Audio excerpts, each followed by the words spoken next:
Hello, welcome to Cube 3. This is day 2 of your EGX coverage. So, headed down today.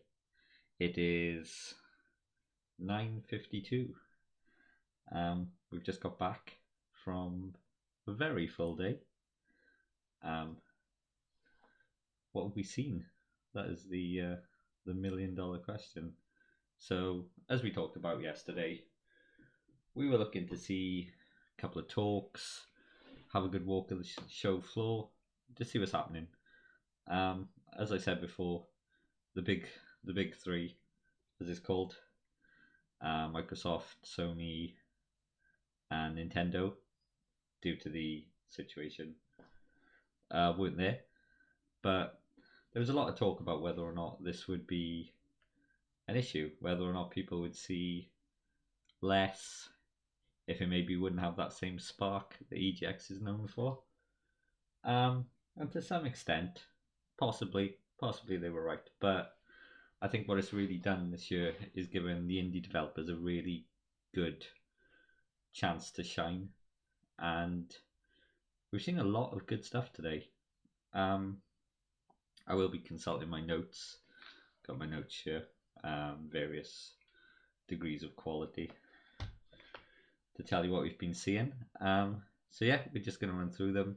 Hope you enjoy. Feel free to check out these games as well if there's any that take your fancy.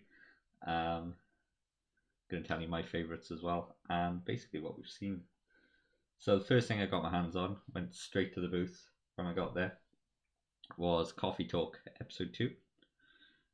The original review you can find on Cubed. There's probably some fancy IT thing we can do now where I can do this, and then you'll be able to go to the review. So we'll edit that in at some point. That'll look really good. This is not sponsored by Churches, by the way. The stream, they don't care.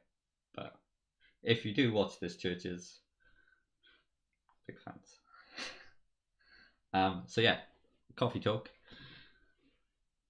Not a massive departure from what we've already seen. Same graphics engine, same narrative, lots of new characters. Had a good 10 minutes, quarter of an hour on it. Basically more of the same, but not at all a bad thing. Very much looking forward to that releasing, and I think that is releasing early 2022. So make sure you check that out, and if you haven't played it already, Coffee Talk is an excellent game, which really surprised me. Actually, it wasn't really my thing. I thought it would be, but if you get the chance, go and play that. One of the biggest things we spent today was a place called the Left Field section. So these were basically the quirky, obscure games that you might not see. Not much advertising really going on with them, but some really excellent games there on show. Probably the highlight of the show for me was getting to go through these.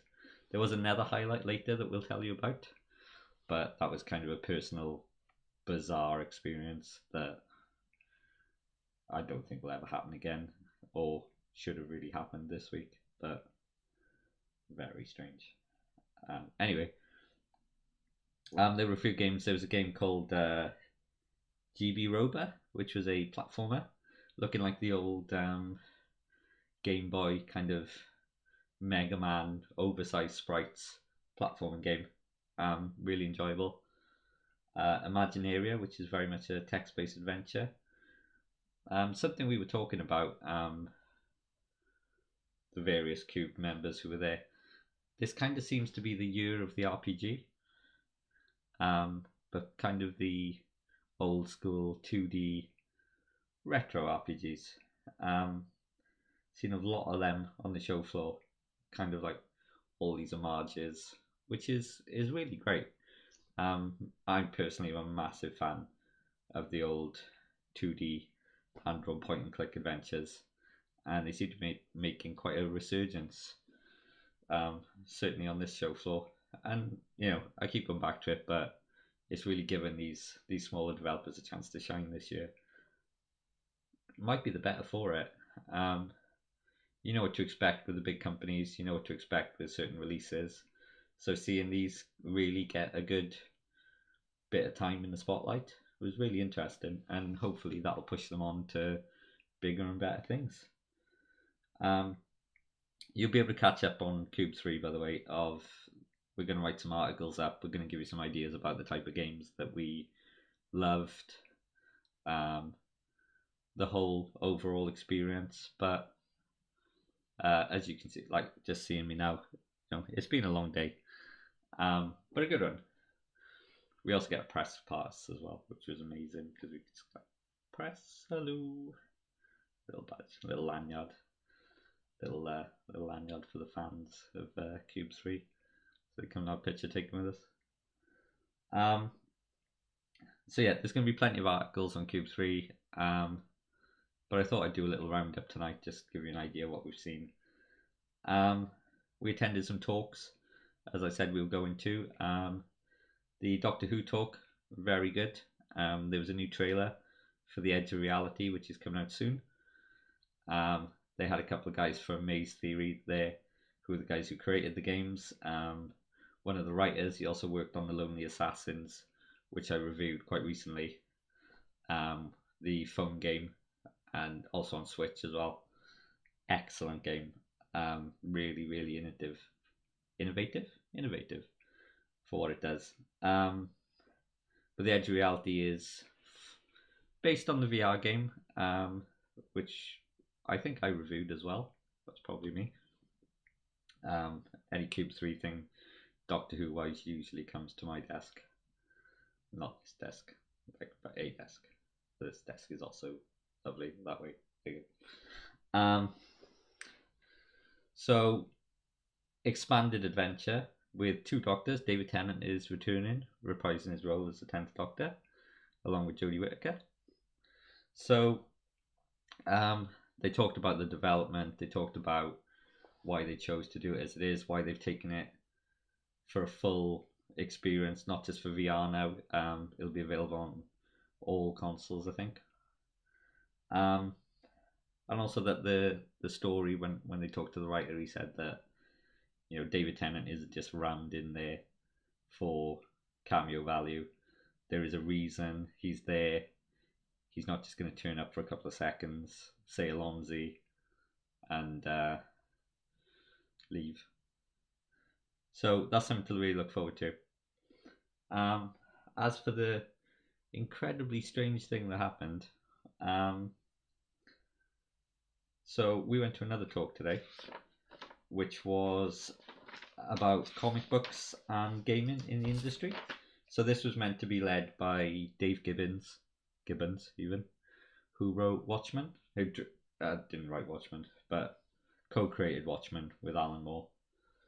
And also a guy called Cecil Clarke. Now, Cecil Clarke in the gaming industry has done the Broken Sword titles, probably what he's most famous for. He's also done a game called Beneath the Steel Sky and Beyond the Steel Sky, which came out last year. I think you can pick that up on Switch. But for some of the Cube team and myself talking about 2D point and clicks, very big in the industry, a very interesting talk about his development history. Unfortunately, Dave Gibbons wasn't there, but it gave us more time with Cecil to tell us about his beginnings, why he still thinks point and clicks are important. Very interesting stories about various things that happened to him while he was making games. Very strange experiences involving certain substances and voice recording sessions. So this was really interesting. But then a strange thing happened at the end. So he actually said that once he is done, he was going to go outside, and he had some comic books based on Beyond the Steel Sky, his newest title, that he was going to sign, and if anybody wanted them, they were free to have them. So yeah, we popped over and had a chat with him. But yeah, he spoke to us for ages, and really, really fascinating guy that totally gives you all the time of day that you would want. Wanted to know what we were doing, what we were enjoying. Gave some really fascinating insights. Again, like after the talk about his games development, really interested in what you liked from his games. A real guy who wanted to know what makes his games great for fans. Um, yeah, no, it was brilliant. Like to talk to somebody who had created the Broken Sword series, someone so massive in the industry for from such humble beginnings was really interesting. Um, so I'll be doing an article on that myself, about the talks individually, because I think there's a lot of interesting stuff there that needs to be spoken about, and I want to put it on paper. I want you guys to enjoy it as well. But yeah, plenty of talks tomorrow. There is a talk on the National Museum's exhibit where they looked at Animal Crossing, and they looked at how that helped people through the situation at the moment. So I'm going to be covering that as well. Having a look on the show floor. Keep an eye on our Twitter. I've been posting regular pictures, some great cosplay there. Retro zones. We saw a lot of classic consoles today. Arcade machines, pinball machines. Really interesting. I'm going to try and get as good a shot of those as you can, so you guys get to have the full experience. Anything else I see tomorrow, I'll be happy to share with you.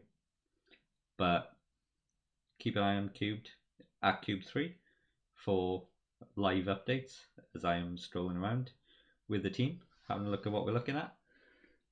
Tune into the video channel, as I'm sure there'll be more little catch-ups on what we're doing. And make sure you check the website, cube3.com, for all the latest reviews, videos, news, and our EGX coverage, which will link back to this video even, and also just any articles that we're writing while we're there, just about the whole experience.